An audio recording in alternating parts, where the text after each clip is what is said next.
Assalamualaikum warahmatullahi wabarakatuh. Semangat pagi rekan-rekan mahasiswa. Bagaimana kabarnya? Semoga kalian semua selalu sehat ya. Amin.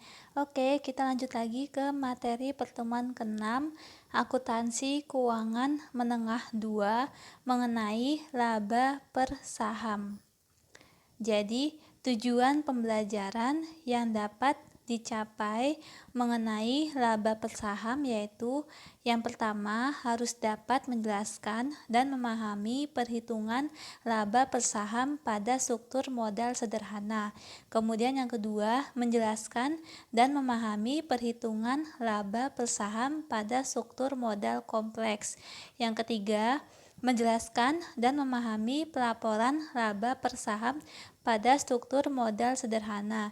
Dan yang terakhir, menjelaskan dan memahami pelaporan laba per saham pada struktur modal kompleks. Selanjutnya, perbandingan antara laba per saham sederhana dan laba per saham yang terdilusi. Jadi, struktur modal perusahaan ini dikategorikan menjadi dua.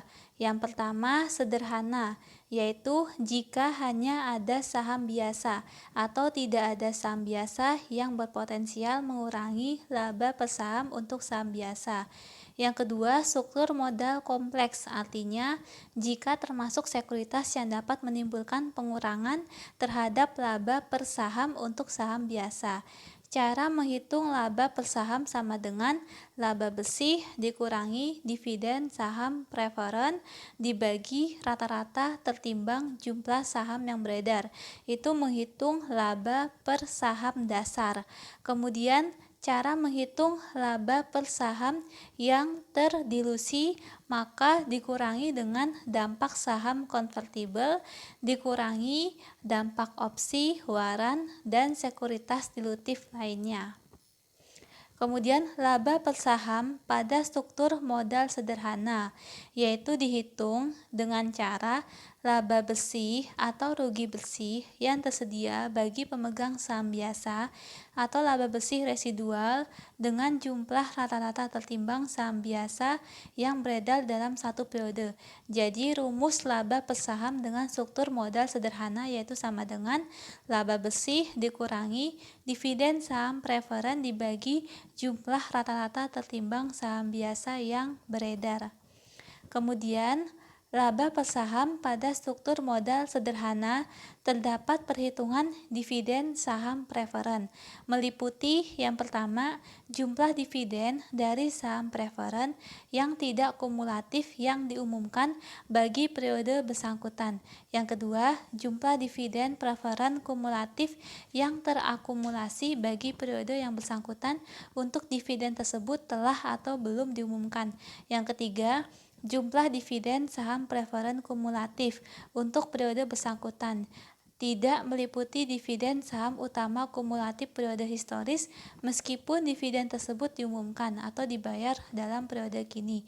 Yang keempat, jika perusahaan mengumumkan dividen untuk saham preferen saat terjadi kerugian bersih, maka dividen saham preferen ditambahkan ke komponen kerugian bersih untuk menghitung kerugian per saham. Selanjutnya, di dalam menghitung laba per saham pada struktur modal sederhana, terdapat perhitungan jumlah rata-rata tertimbang saham biasa beredar, meliputi yang pertama, perusahaan harus melakukan pembobotan jumlah saham biasa beredar berdasarkan bagian periode saham tersebut beredar. Yang kedua, jumlah rata-rata tertimbang saham biasa yang beredar untuk mengalihkan jumlah saham biasa yang beredar selama jangka waktu tertentu dengan faktor pembobot waktu. Yang ketiga, faktor pembobot waktu meliputi jumlah hari beredarnya sekelompok saham biasa dibandingkan dengan jumlah hari dalam satu periode tersebut. Kemudian, laba per saham pada struktur modal sederhana juga terdapat Kategori saham biasa yang beredar. Ketika yang pertama, saham biasa yang diterbitkan melalui penjualan dengan kas yang dihitung saat kas telah diterima. Yang kedua, saham biasa yang diterbitkan atas reinvestasi sukarela dari dividen saham biasa dihitung sejak tanggal pembayaran dividen. Yang ketiga, saham biasa yang diterbitkan sebagai hasil dari konversi instrumen utang seperti obligasi konversi yang dihitung sejak tanggal utang tidak berbunga. Yang keempat, saham biasa yang diterbitkan sebagai pengganti bunga atau pokok bagi instrumen keuangan lain yang dihitung sejak tanggal utang tidak berbunga. Yang kelima, saham biasa yang diterbitkan dalam rangka penyelesaian utang perusahaan yang dihitung sejak tanggal penyelesaian tersebut. Yang keenam, saham biasa yang diterbitkan sebagai pembayaran atas perolehan aset tidak termasuk kas yang dihitung sejak tanggal perolehan tersebut diakui. Yang ketujuh, saham biasa yang diterbitkan sebagai pembayaran atas jasa kepada perusahaan yang dihitung sejak jasa yang bersangkutan diterima perusahaan. Kemudian, jumlah rata-rata tertimbang saham beredar untuk kasus dividen dan pemecahan saham terjadi apabila dalam satu periode ada perubahan jumlah saham beredar yang tidak mengubah sumber daya selain peristiwa konversi efek berpotensi saham biasa. Maka jumlah rata-rata tertimbang saham biasa yang beredar selama satu periode dan untuk semua periode harus disesuaikan. Contohnya, yang pertama, kapitalisasi laba atau dividen saham dan kapitalisasi agio saham yang dikategorikan sebagai penerbitan saham bonus. Yang kedua, unsur bonus dalam penerbitan saham lainnya. Yang ketiga, pemecahan saham. Yang keempat, penggabungan saham. Dividen saham dan pemecahan saham dikategorikan telah beredar sejak awal tahun sehingga dibutuhkan penyesuaian atas transaksi saham. Dividen saham atau pemecahan saham yang terjadi setelah akhir tahun tetapi sebelum perusahaan menerbitkan laporan keuangan tetap dilakukan penyesuaian pada tahun tersebut dan tahun sebelumnya jika ada informasi pembanding. Selanjutnya kita ke contoh soal menghitung laba per saham menggunakan struktur modal sederhana. Tanggal 1 Januari 2019, PT Astra memiliki 240.000 lembar saham biasa beredar dengan nilai par sebesar Rp5.000 per lembar saham biasa dan PT Astra membagikan dividen 200.000 dan PT Astra membagikan dividen 200.000 lembar saham preferen 10% dengan nilai par sebesar Rp10.000 per lembar saham preferen. Berikut transaksi yang berhubungan dengan jumlah lembar saham biasa selama tahun 2019, yaitu tanggal 1 Februari 2019 PT Astra menerbitkan 150.000 lembar saham biasa untuk memperoleh mesin. Kemudian tanggal 1 April 2019 PT Astra menerbitkan 210.000 lembar saham biasa untuk memperoleh gedung.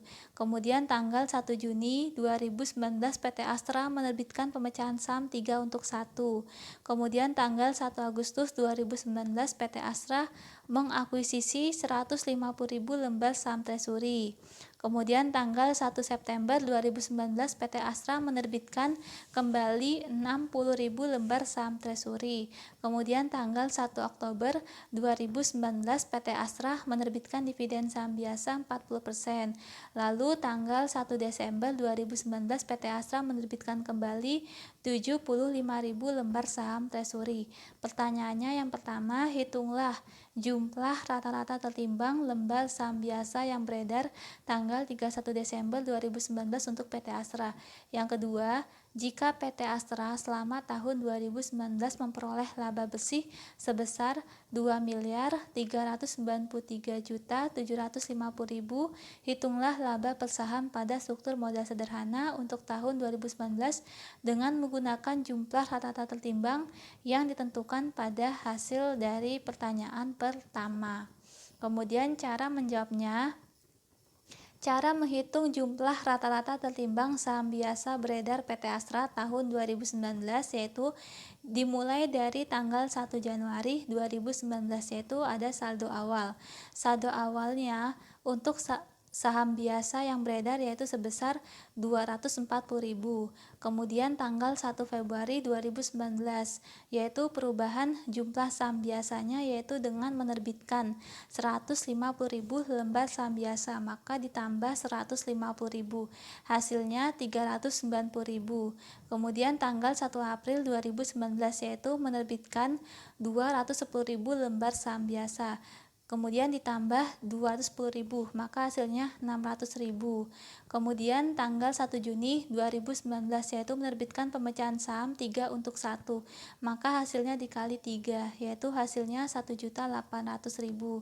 Kemudian 1 Agustus 2019 yaitu mengakuisisi 150.000 lembar saham treasury, maka saham biasa yang beredar berkurang 150.000, jadi sisanya 1.650.000.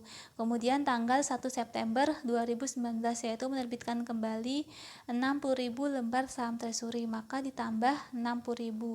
Hasilnya 1.710.000. Kemudian tanggal 1 Oktober 2019 yaitu menerbitkan dividen saham biasa 40%. Jadi dikali 140%, hasilnya 2.394.000.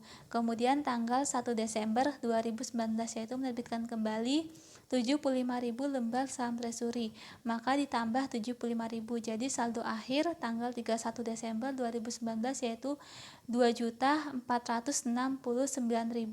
untuk saham biasa yang beredar. Kemudian cara menghitung jumlah rata-rata tertimbang saham biasanya yaitu dimulai dari tanggal peredaran, kemudian jumlah saham biasa yang beredar. Jumlah saham biasa beredar yang tadi sudah dihitung sebelumnya, kemudian dikali dividen saham biasa, dikali pemecahan saham, dikali bagian tahun, baru dapat hasilnya jumlah rata-rata tertimbang saham biasa. Jadi dimulai dari tanggal 1 Januari sampai dengan 1 Februari. Lalu jumlah saham biasa yang beredar 240.000 atau saldo awal. Kemudian dikali dividen saham biasa dari transaksi tanggal 1 Oktober 2019 dikali 140%, dikali pemecahan saham 3 untuk 1 tanggal 1 Juni 2019, maka dikali 3, dikali 1 Januari sampai 1 Februari 2019, maka 1 bulan dibagi 12 bulan, hasilnya 84.000. Kemudian tanggal 1 Februari sampai tanggal 1 April, yaitu jumlah saham biasa beredar sebesar 390.000 dikali dividen saham biasa 140% dikali pemecahan saham 3 untuk 1 dikali 3 dikali 2 bulan dibagi 12 bulan, hasilnya 273.000. Kemudian tanggal 1 April sampai dengan 1 Juni, jumlah saham biasa beredar 600.000 dikali dividen saham biasa 140% dikali pemecahan saham 3 untuk 1 dikali 2 bulan dibagi 12 bulan, hasilnya 420.000. Kemudian tanggal 1 Juni sampai dengan tanggal 1 Agustus, jumlah saham biasa beredar 1.800.000 dikali 140% dividen saham biasanya, kemudian tidak ada pemecahan saham karena terakhir penerbitan pemecahan saham ini 3 untuk 1 yaitu tanggal 1 Juni 2019, maka di tanggal 1 Agustus 2019 sudah tidak ada lagi pemecahan saham. Lalu dikali 2 bulan dibagi 12 bulan, hasilnya 420.000. Kemudian tanggal 1 Agustus sampai dengan 1 September 2019 yaitu jumlah saham biasa beredar 1.650.000 dikali 140% dikali 1 bulan dibagi 12 bulan, hasilnya 192.500 rupiah. Kemudian tanggal 1 September sampai dengan 1 Oktober 2019 yaitu saham biasa yang beredar 1.710.000 dikali dividennya 140% dikali 1 bulan dibagi 12 bulan, hasilnya 199.500 rupiah. Kemudian tanggal 1 Oktober sampai dengan 1 Desember 2019 yaitu jumlah saham biasa yang beredar 2.394.000 dikali sudah tidak ada dividen saham biasa karena penerbitan dividen saham biasanya ini terakhir tanggal 1 Oktober 2019. Jadi penerbitan dividen saham biasa tidak ada, kemudian pemecahan saham tidak ada, lalu dikali 2 bulan dibagi 12 bulan, hasilnya 399.000. Kemudian Yang terakhir 1 Desember sampai dengan 31 Desember. Jumlah saham biasa yang beredar yaitu 2.469.000 dikali 1 bulan dibagi 12 bulan, hasilnya Rp205.750. Nah, kemudian dijumlahkan semua dari 84.000 sampai 205.750, dijumlahkan semua maka mendapatkan hasilnya jumlah rata-rata tertimbang saham biasa yang beredar sebesar 2.193.750. Nah, kemudian kita lanjut ke jawaban kedua, yaitu menghitung laba per saham dengan struktur modal sederhana. Rumusnya laba bersih dikurangi dividen saham preferen dibagi jumlah rata-rata tertimbang saham biasa yang beredar, yaitu laba bersihnya dari soal 2.393.750.000 dikurangi dividen saham preferennya juga dari soal, yaitu 200.000 lembar saham preferen dikali 10.000 dikali 10% dibagi jumlah rata-rata tertimbang saham biasa yang beredar sebesar dari jawaban yang sudah kita hitung 2.193.750. Maka hasil laba per sahamnya yaitu Rp1.000 per lembar saham biasa. Kemudian tadi kita sudah mempelajari laba per saham pada struktur modal sederhana. Selanjutnya, laba per saham pada struktur modal kompleks. Terdapat penyesuaian laba setelah pajak terdiri dari yang pertama, dividen dari efek berpotensi saham biasa yang bersifat dilutif. Yang kedua, bunga dari efek berpotensi saham biasa yang dilutif yang diakui pada periode bersangkutan. Yang ketiga, perubahan pendapatan dan beban dari konversi efek berpotensi saham biasa yang sifatnya dilutif. Penyesuaian saham biasa beredar terdiri dari yang pertama ditambah jumlah rata-rata tertimbang saham yang diterbitkan dengan asumsi semua efek berpotensi saham biasa dikonversikan menjadi saham biasa. Konversi tersebut diasumsikan terjadi pada awal periode atau pada tanggal penerbitan efek berpotensi saham biasa tersebut jika penerbitannya di akhir periode. Kemudian, struktur sekuritas yang dapat dikonversi menggunakan metode jika dikonversi dengan asumsi dikonversi pada saat penerbitan sekuritas dan eliminasi bunga yang berhubungan dengan setelah pajak. Jadi konversi sekuritas mengakibatkan peningkatan bilangan penyebut atau rata-rata tertimbang saham beredar dan meningkatkan pembilang atau laba bersih. Jika tarif konversi berubah selama periode sekuritas beredar, maka perusahaan menggunakan tarif konversi yang mengurangi proporsi ekuitas atau dilutif. Kemudian kita ke contoh soal laba per saham pada struktur modal kompleks, yaitu tahun 2019 bahwa PT Ultra memiliki laba bersih sebesar Rp50 juta dengan rata-rata tertimbang jumlah saham biasa beredar 1 juta lembar saham biasa. Perusahaan juga memiliki dua obligasi, yaitu obligasi A dan obligasi B yang dapat dikonversi beredar. Obligasi A berjumlah 200 lembar dengan total sebesar Rp60 juta dan memiliki bunga 8%. Obligasi diterbitkan pada awal tahun dan dapat dikonversi menjadi 200.000 lembar saham. Obligasi B berjumlah 100 lembar dengan total sebesar Rp40 juta dan memiliki bunga 7%. Obligasi diterbitkan pada tanggal 1 September 2019 dan dapat dikonversi menjadi 90.000 lembar saham. Beban bunga tahun 2019 yang dapat diatribusikan ke komponen liabilitas obligasi A sebesar Rp5 juta dan obligasi B sebesar Rp3 juta. Tarif pajak efektif sebesar 25%. Pertanyaannya, hitunglah laba per saham dasar dengan struktur modal kompleks dan laba per saham terdilusi dengan struktur modal kompleks. Jadi cara menjawabnya yaitu penyesuaian laba bersihnya, laba bersih Rp50 juta dikurangi penyesuaian beban bunga setelah pajak. Untuk obligasi A yaitu Rp5 juta dikali 1 dikurangi 25%, hasilnya Rp3.750.000. Kemudian obligasi B-nya Rp3 juta dikali 4 bulan dibagi 12 bulan. 4 bulan ini dari tanggal 1 September 2019 sampai dengan 31 Desember 2019. Dikali 1 dikurangi 25%, hasilnya Rp750.000, maka penyesuaian laba bersih sebesar Rp54.500.000. Kemudian penyesuaian rata-rata tertimbang saham biasa beredar, yaitu rata-rata tertimbang saham biasa beredar yang diterbitkan untuk yang pertama obligasi A yaitu awal tahun sebesar 200.000, kemudian ditambah obligasi B tanggal penerbitannya 1 September 2019, maka 4 bulan dibagi 12 bulan dikali 90.000 hasilnya 30.000. Maka jumlah penyesuaian rata-rata tertimbang saham biasa beredar yaitu 1.230.000. Kemudian menghitung laba per saham, yaitu dimulai dari laba bersih tahun 2019 yaitu 50 juta rupiah. Lalu menghitung laba per saham dasar, yaitu dari laba bersih 50 juta rupiah dibagi dengan rata-rata tertimbang saham biasa beredar 1 juta lembar, hasilnya Rp50 per lembar saham. Kemudian menghitung laba per saham terdilusi, yaitu dari penyesuaian laba bersih 54.500.000 dibagi penyesuaian rata-rata tertimbang saham biasa beredar yaitu 1.230.000 lembar, maka hasilnya Rp44,31 per lembar saham. Kemudian laba per saham pada struktur modal kompleks, pengurangan ekuitas akibat penggunaan opsi dan waran menggunakan metode saham treasury dengan asumsi dikonversi pada saat penerbitan opsi atau waran dan perusahaan menerbitkan saham tambahan agar dapat membeli kembali saham untuk opsi atau waran.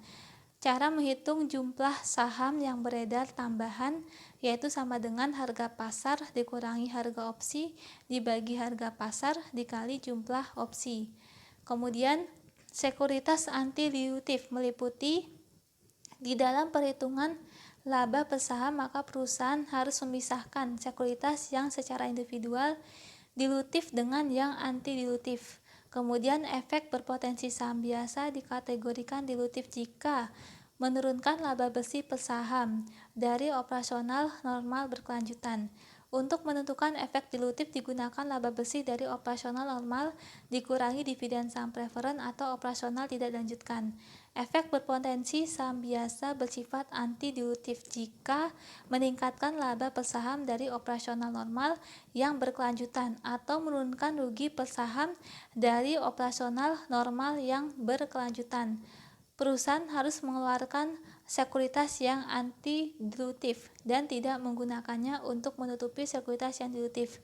Utang yang dapat dikonversi menjadi anti-dilutif jika persentase tambahan laba dari beban bunga setelah pajak lebih besar daripada persentase tambahan saham jika utang dikonversi. Opsi atau waran menjadi anti-dilutif jika harga penggunaan opsi atau waran lebih besar daripada harga pasar. Dalam menentukan efek berpotensi saham memiliki dampak dilutif atau anti-dilutif, maka setiap penerbitan harus dipertimbangkan secara terpisah, tidak secara agregat atau keseluruhan. Urutan dalam pertimbangkan efek berpotensi saham biasa dapat mempengaruhi keputusan efek tersebut dikategorikan dilutif atau tidak dilutif. Untuk memaksimalkan dilusi dari laba per saham dasar, maka setiap penerbitan atau setiap seri penerbitan saham harus dipertimbangkan dalam urutan mulai dari dilutif ke yang sedikit sifat dilutifnya. Nah, agar kalian lebih memahami lagi mengenai laba per saham ini dengan struktur modal sederhana dan struktur modal kompleks, kalian dapat mengerjakan tugas ini. Apabila ada pertanyaan yang ingin ditanyakan bisa disampaikan di forum diskusi. Sekian presentasi dari saya di pertemuan ke-6 ini, semoga ini dapat bermanfaat. Terima kasih banyak atas perhatiannya. Wassalamualaikum warahmatullahi wabarakatuh.